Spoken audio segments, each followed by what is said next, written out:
يتجسد بأي شكل، ممكن جسد إنسان.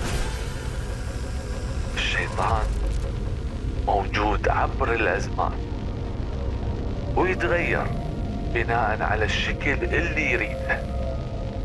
انت تدري شنو مهمة الشيطان؟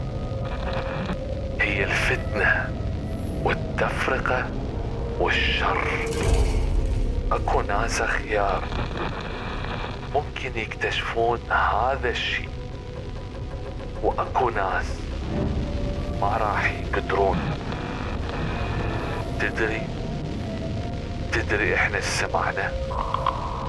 سمعنا انه الان الشيطان يتجسد بدور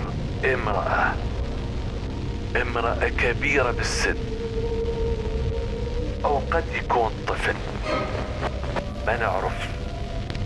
وممكن هذا الشيطان يوصل الى اي شخص.